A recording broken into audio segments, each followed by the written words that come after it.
So, guys, Ontario PNP or OINP, as you may know it already, happens to be a lucrative option for getting Canadian permanent residence. And this is true for a lot of international students inside Canada, a lot of working professionals, IT professionals, people in trades, multiple industries, and not only inside Canada, but outside Canada as well. Because Toronto or Greater Toronto area happens to be the major attraction for people who are coming to Canada, because this is where the action is and this is where the jobs are.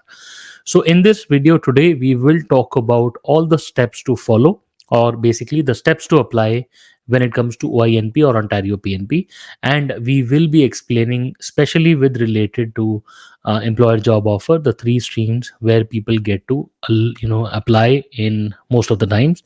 So, if you are interested in moving to Canada and if you are interested in moving to Ontario specifically, then you should be watching this video till the end. My name is Sahil, and I'll see you on the other side.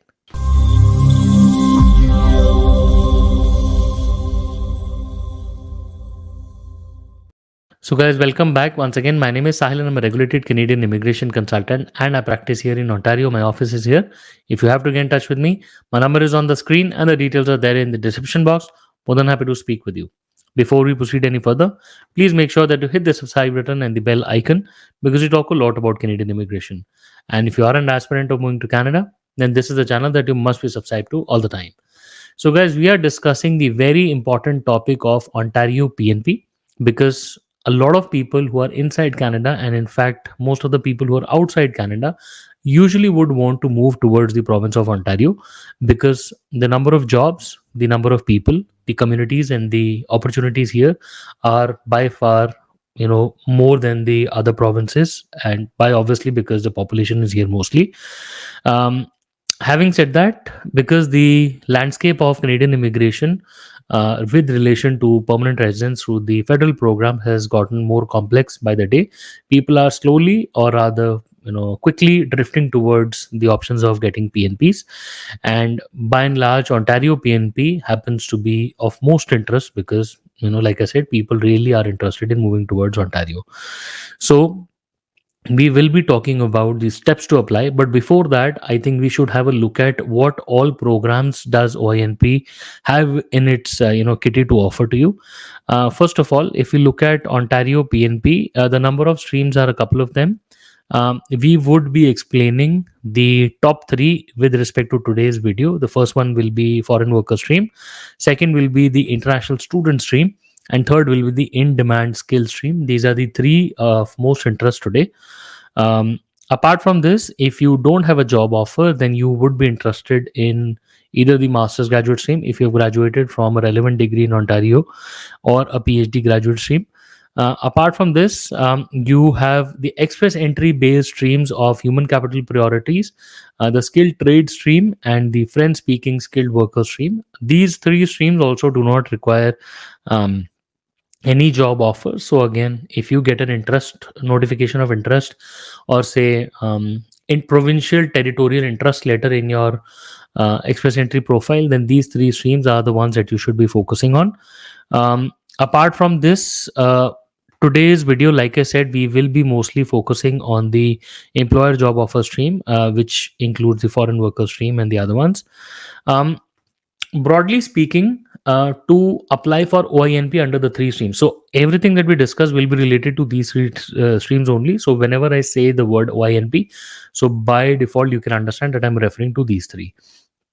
Now, if you want to classify application under the employer job offer streams, you would have three broad categories to follow. First category, or the first step, would be to applying for the expression of interest, or the EOI. The second step would be, say, submitting an application, or getting an ITA to apply, or invitation to apply, and basically actually applying for OINP, which will also include getting an NOI, which is a notification of interest. And the third and the final step will be to apply for permanent residence. Okay. Now, first, let's talk about how to create an expression of interest. Now, an expression of interest basically means you submit your profile to the Ontario application system. It's an online portal where you create your profile on the Ontario website, and it'll ask you what stream are you interested in. Then you sort of put in your information. That's it. No documents are required to be uploaded at this time, but you should have access to all of those documents so that you can select the right options. Now, the expression of interest is basically like a table of points. So you select what is your applicability. The pool of candidates will tell you how many points you have. Okay.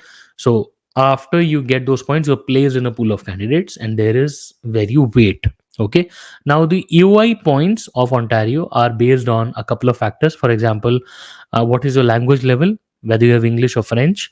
Then would be the kind of education or the level of education you have. Where did you get the education? Say you got it in Canada, and obviously if you got it in Ontario will be separate. um, if you got it outside Canada, then you would need something known as an EC or Education Credential Assessment. That also has to be tagged to Ontario. That is a separate step altogether. The city where you're living in and the city where you will be working in, city where your employer is located in, all of that has certain points. Your employer has to be under the qualifications of Ontario. Again, number of people working for them, the revenue and all has specific requirements. Now, the job offer is also very specific. Say, for example, for an international student stream, the job offer must, or the wages must meet the low wage as per job bank, low wage levels, and the other two would require the median wage levels, so that also has to be taken care of. The location of the job has points, the NOC code has points, the subcategory has points. So the EOI system, what it does is, after it grabs a lot of information or all the information from you, it will tell you how many points you have. Okay. And then you're placed in a pool of candidates. So large pool, everybody sits and waits. The wait can be endless, can be a couple of days, months, weeks, we don't know. So this is the EOI stage. So whenever you, at this stage, no fees is required. All you need to do is just put your file in the system and wait. This is just like the twin of express entry. That is where you put in your file and you wait. Second step, or the second major step, would be to get an ITA, or invitation to apply. This is where the action starts. Now, when you get an ITA, you have 14 calendar days to upload all the documents pertaining to the information that you claimed points for. Okay, now for job offer specifically, you would be required to provide an employer job offer form. It's a specific form, and in fact, very recently, province of Ontario updated the form also. So do not forget to use only the latest copy. Bottom left corner, you will see what is the date that the form was published on. Now, the recent version is April 2024. So 04-2024 is the code that you should be focusing on. Apart from that, a full-time permanent job, that means more than 1560 hours in a year, that is the requirement. Wage levels, and all of that is there. Plus English IELTS reports or French language reports, ECA report tag to Ontario, your reference letters from the job, pay stubs, T4 tax documents, residency in Ontario, all the proofs, DL, and a letter of intent that you want to live in Ontario. So these are the basic documents that I'm focusing on. For a proper thorough checklist, I think you should be checking the provincial website, or maybe you can book an appointment. Book an appointment with us. We would be happy to tell you. But by and large, um, this is the kind of documentation that you would have to upload in the next 14 days after you get an ITA or an invitation to apply. Now, every ITA is based on a cutoff score. Okay, so Ontario will tell you that, okay, so and so knock codes above a certain EY score are invited to apply. You would obviously get an email, check your inbox, and then you have 14 calendar days to upload the documents. Then what happens is, during the second step or this ITA stage, after you submit the documents, you pay the fees. So this is the first time you're paying the fees to Ontario. Usually a couple of $100, say like $1,500 is the usual fees that you would pay to Ontario, and then their processing time starts. Every stream has a specific processing time, usually 90 to 120 days, and that is where Ontario can probably ask for more documents. That is a stage where they do employer verification. Now, employer verification can be triggered in multiple stages. Um, if the officer is satisfied that the company is big enough with the number of employees and the revenues, or maybe past application, they may not request additional documents, or if they are worried, they could do in-person verification as well with the employer, or they can request for certain documents from the employer, depending. It's an optional stage. So make sure that your employer is willing to provide the documents directly to the employer, or your consultant or lawyer, whomsoever is your representative. But be sure that your employer does not miss the deadline to reply to the province.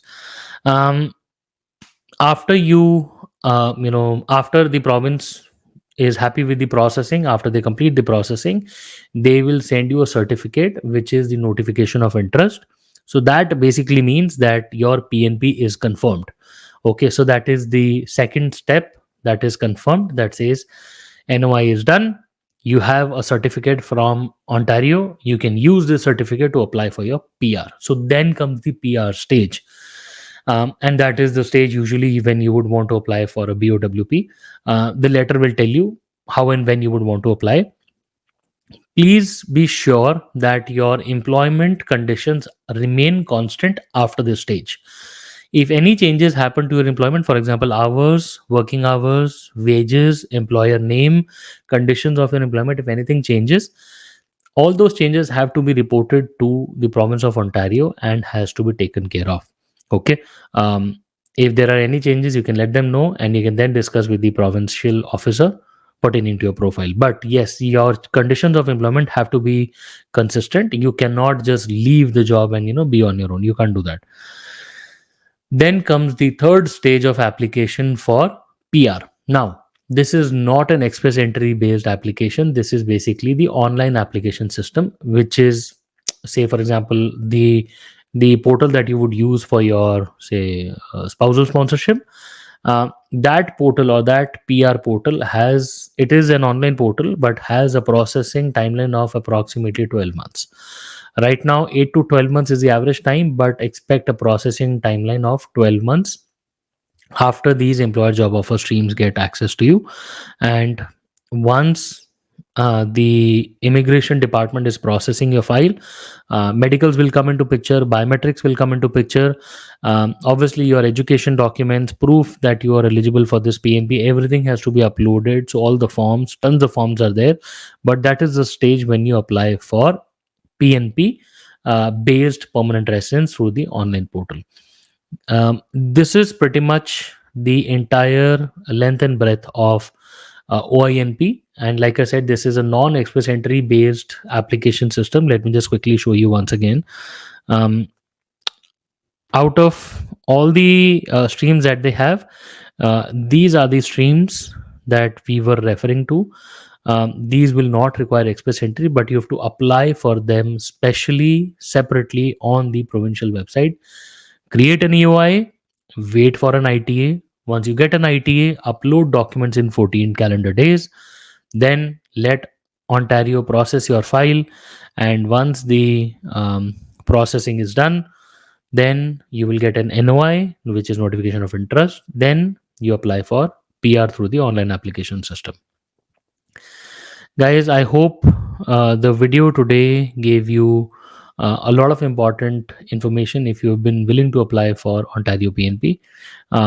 If you still have any questions, if you still have any doubts, please feel free to schedule a consultation with us. We would be more than happy to speak with you and sort out your situation.